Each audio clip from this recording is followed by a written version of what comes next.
Welcome back to the ETF Inspector. It's Sunday, October 5th, a little after 5:30 in the evening. And in this video, we're going to be taking a deep dive into the fairly new fund known as BLOX. It comes out of XFUNDS by Nicholas Wealth, and BLOX is the Nicholas Crypto Income ETF. So we'll come back to this page in just a minute. If you're not already familiar with my channel, I also have an X page at ETF_Inspector1. Anything other than ETF related posts. So I let you know when my videos are coming out. I repost announcements from these different ETF companies, declarations, things like that. So follow me if you don't already. All right, so had a lot of requests to take a deep dive look at this fund. Once people kept talking about it, I had to check it out for myself, and I will tell you, very quickly after checking it out, I started putting some money in there, and I plan on doing some more. So let me just kind of go over the information that I have found for you. I've taken the liberty to download some different things off of their webpage. I've dressed up the spreadsheets to make them easier for you to look at, just so I can present this to you. So quick explanation. Fund summary. BLOX is an actively managed exchange-traded fund providing exposure to blockchain technology to enhance income and provide portfolio diversification. It blends digital asset-related investments and traditional income-generating securities to capture growth potential in emerging technologies while maintaining a focus on risk-adjusted returns. Now, this part's important. The fund does not invest directly in Bitcoin, Ether, or any other digital assets. The fund does not invest directly in derivatives that track the performance of Bitcoin, Ether, or any other digital assets. It does not invest in or seek direct exposure to the current spot or cash price of Bitcoin or Ether. And if you are seeking direct exposure, it says you should consider an investment other than this fund. All right. Although Bitcoin and Ether may each be referred to as cryptocurrency, neither is yet widely accepted as a means of payment. So the fund objective, Bitcoin and Ether, plus crypto industry companies, plus weekly income. That is what they say comes out to that. So they've got, it's an actively managed exchange traded fund, and it also, within it, has direct or indirect ownership of other U.S. listed exchange traded funds and or exchange traded products. All right, you're going to invest in the crypto industry companies engaged in crypto asset mining, blockchain technology, trading platforms, payment processing, DeFi, technology providers within the crypto industry, and companies that invest directly in crypto. All right, so this video is not just going to be continuously me reading to you. I just did want to give you a little bit of that. So that's your very big picture of what we're talking about. Now, if you wanted to get more specific about more of how it works, right, which you should do. I'm not going to sit and read a 37-page document to you, though. You've got your prospectus and your summary prospectus down here. So when you click on that, it's just going to open up a document. It's 37 pages long. The nice thing about it is on page 3 there, you get your table of contents. So it's not just scrolling through. You're able to pick and choose. All right, I want to look at, what they're talking about with distributions or this or that. So you can scroll through, and just for example, right, they're going to break down how they came up with their fee, their operating expense of 1.03%.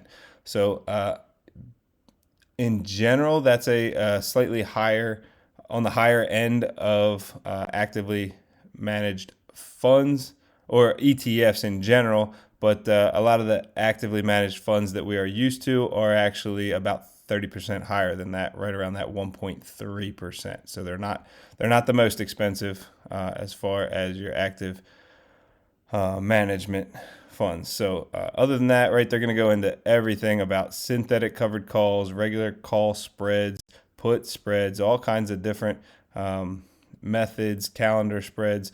So I would suggest you take some time to read through that. That's not going to be the point of this video. I just want to let you know where the information is and that you should go check it out, right? This is your hard-earned money that you're putting into it, so you should get a good understanding of how it works.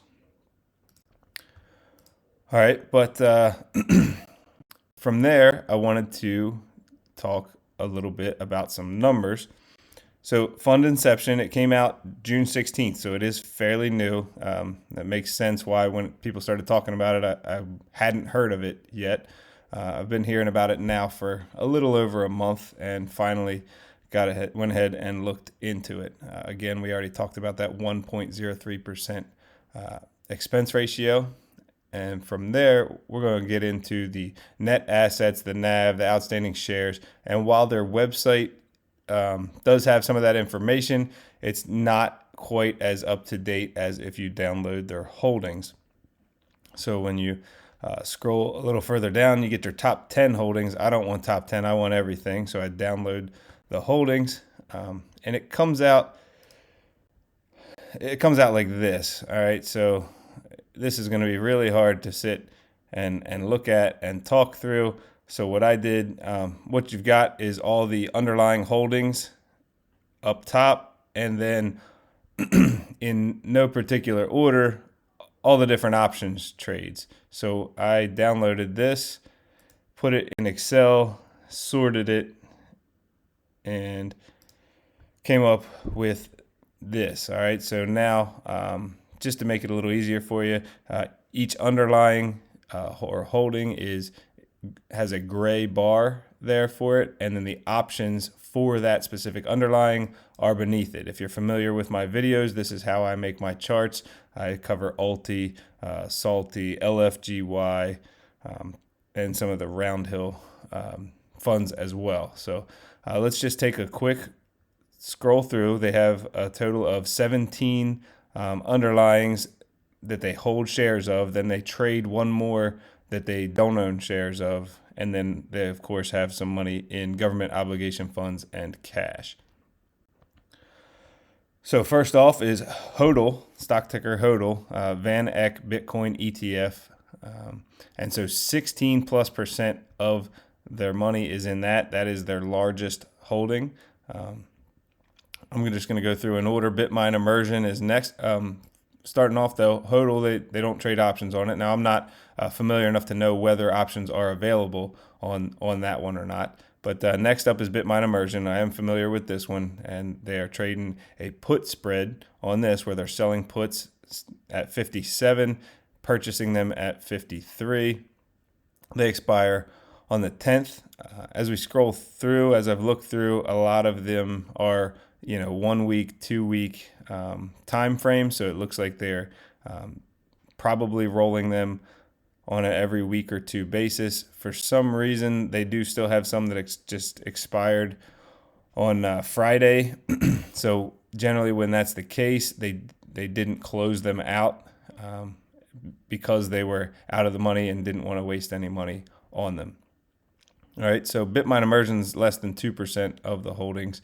I'm not going to go into the options percentages because that's getting a little too in the weeds. Cipher Mining is next. They're trading put spreads on them as well, selling 15s for this coming Friday and buying 1250s, and then selling 1550s for the following Friday and purchasing 1250s. It's not all going to be put spreads, though, I promise. Cipher Mining is a little over 3.5% of the money.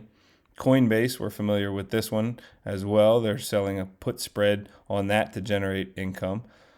And so if you're not familiar with these options, so if they were just going to buy all these different underlyings and that would be it, this would just kind of be a growth related thing. But the way you get income is they are selling options out of the money, trying to generate income. That income can then get turned around and passed on to the investor without having to take money out of the investments. That's the big picture goal in the perfect world. All right, Coinbase is a little over 4.5% of the money. Like we said, they're trading a put spread in them. Circle Internet Group, they're fairly new. Came out maybe 2 months ago, 3 months ago. So they're BLOX and Circle Internet Group are fairly close in age. 1.6% of the money there. And I should also point out that they let me find it. I was reading, where was it?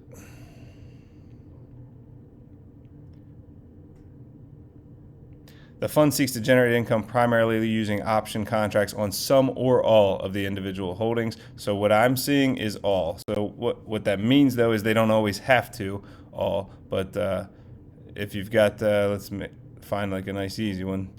So 12,682 shares of something, then every option is for 100 contracts. You just knock off those last two, and the most they'd be able to trade options wise is 126 contracts, which is what they're doing.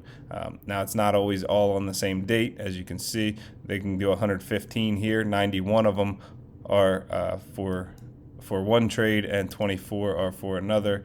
So either way, they are putting it all to work currently.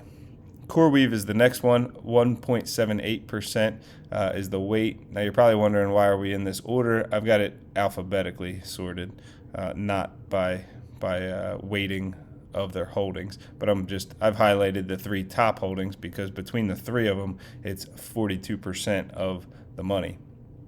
iShares Ethereum Trust ETF is next, ETHA. We're familiar with that as well from our other videos. Over 10.5% of the money in there. This is the first one where we're talking about where they're selling call spreads. So they're selling the 34 and buying the 36. So if the ETHA expired under 34, let's just slide this off. Okay, so it expired at 34.26. So it is kind of confusing that this is still on there, given that we're past that date. Maybe it's not an automatic upload, and somebody's got to come in Monday morning and put it in. But when we've seen this on other ETFs where it carries over, it's just that they didn't close it, and usually you're going to not close it if it was out of the money and it's going to expire worthless. But in this case, that's not going to expire worthless. So what we need to find out as we dig deeper is, will they allow those calls to get assigned and the shares called away? I highly doubt it. Or they most likely are cash settled. So they probably, which with most of the things we're used to seeing here, they are cash settled, so they don't have to worry about option assignment. But we've got call spreads going on Ethereum Trust ETF. Next, we have FBTC, Fidelity Wise Origin Bitcoin Fund, almost 16% of the money there. So when we combine those three that we talked about, VanEck Bitcoin, iShares Ethereum Trust ETF, and Fidelity Wise Origin Bitcoin, we're looking at, what's that, 16, 32, 42 plus percent. They're selling call spreads on those to generate income. Galaxy Digital is next. 6.25% of the money is within them. They're trading put spreads. So it seems like they're getting to kind of just pick and choose which way they want to play it, because either way generates income. If you sell a put spread and the stock goes up, great.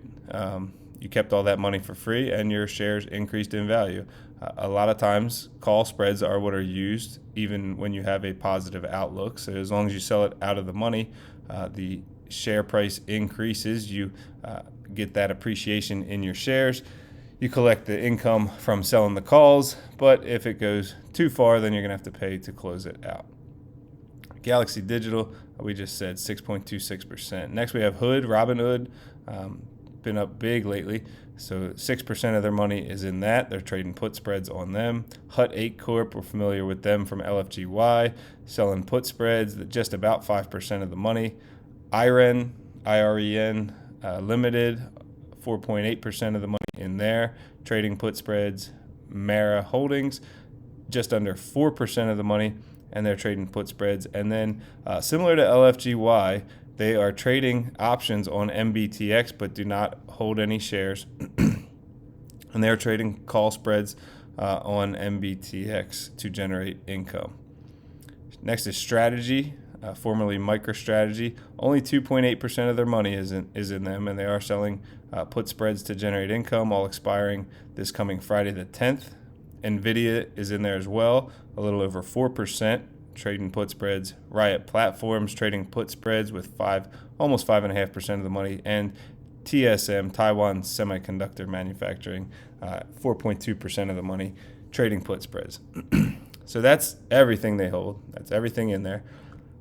There are 4.1 million outstanding shares. The closing price on Friday, $25.88. From what we, I'll come back to that in a minute. So our net assets, it's worth about $104 million. Again, the fund just started in June, so that's not bad for them to move that quick. Most recent distribution is 16.77 cents per share. That X date was this past Friday, and payday is Monday, so they are a Monday payer. This is a weekly paying option income fund. And so far, since they've started, they've paid out, back in June, they've paid out just under $2.15 per share. The average dividend is about 15.35 cents per share. So when you scroll down on their website, you do get to see a lot of, but not all of their distributions, and they don't have a button to click for the download. So I went over to analysis to pull all of them and total them up. Looks like July 3rd was their first X date, July 7th, their first pay date. So they were in business for a couple weeks before they started paying. But as you can see, the lowest they've ever paid is 13.7 cents. The highest is 16.7. Like we said, average of 15.3. They're very consistent. So this is not one of those wild, all over the place type funds. And of course, people want to know, so if I had invested money in it right from the start, what would it be worth now? So if you go to dividendchannel.com, right, we're able to put in the symbol, BLOX. I put in the start date, which is the inception date, June 16th. End date is today's date. I don't want to compare it to anything necessarily. Maybe we'll go back and do that. But then they've just got the button for chart for 10,000 invested. Now, obviously not everybody's got $10,000 sitting around to invest, but it's just a math problem. Let's say you put 1,000 in it, you're just going to drop the last digit off. So if you bought BLOX on inception date with $10,000, it says starting price was $19.17. My guess realistically is they probably opened it at $20 a share. But in any case, moving up to $25.88, you would have purchased 521 shares. If you were reinvesting your dividends along the way, you would now have 573 shares. Like we said, $2.15 have been paid out in dividends since inception. Your total return would be over 48%, and that comes out to an annual gain of 163%. So you would have started with 10,000, it would already be worth 14,800. But maybe you want the money. You're in an income fund because you're looking to generate income to use it. So this second version is without the dividends reinvested. So you put 10,000 in, and then those $2.15 in distributions, you kept them, you used them, you spent money to pay your bills, you're still up 46% and an annual yield of 156%. And realistically, you're at 14,622 as opposed to the 14,842. All right, so pretty interesting chart. Let's I don't know if it's better to compare it to the S&P or the NASDAQ. Let's compare it to the NASDAQ and just see. So if similarly you had put that money in QQQQ, you'd only be up $1,426 rather than $4,842, or vice versa, as you can see, if you hadn't been reinvesting. So this one looks great right off the start. Now, obviously, everything looks great while it's moving up, so time will tell. But it's very interesting. Like I said, as soon as I started looking into it, I bought it. Another thing I want to show you, if you are already in the high yield ETF world, I just want to show you the team for this fund. So David Nicholas, right? Nicholas Wealth, portfolio manager, president and founder of Nicholas Wealth Management. But then, hey, we know this guy, Jay Pestrichelli. He's the chief trading officer for Tidal Financial Group. So XFUNDS is a sub-advisor under Tidal Investments. So, and again, Scott Snyder, we know this guy, the SVP, Senior Vice President of Trading over at Tidal Financial. So these guys are already doing all the work that we are used to watching over on YieldMax. So if you already like the way they trade and trust them, then that's where I stand on it. So seeing the strategy, seeing everything that they're doing, and then finding out it's the same people who I am already putting my money with, that made me feel good there. Chris Mullen, unfortunately, I'm just not familiar with him, but apparently he's with the company as well, Tidal Financial Group, Senior Vice President of Derivatives Trading. So interesting. The funny thing we're finding out is a lot of these are very similar. I believe Defiance is another one under the Tidal umbrella. So people arguing about which, YieldMax versus Tidal versus Defiance versus this. You got the same people running them. So, but okay, I think that is. Let me just get back through. I want to make sure there wasn't anything else I wanted to talk about. But other than that, I might be bringing the video to an end. So yeah, that's everything I've got for you. I appreciate you watching, and if you like it, please give the video a like. If you're into this type of coverage, please subscribe to the channel. I like to do these deep dives once in a while, but once I start covering a fund, I cover them all the time. So, all right, thank you, and have a good night.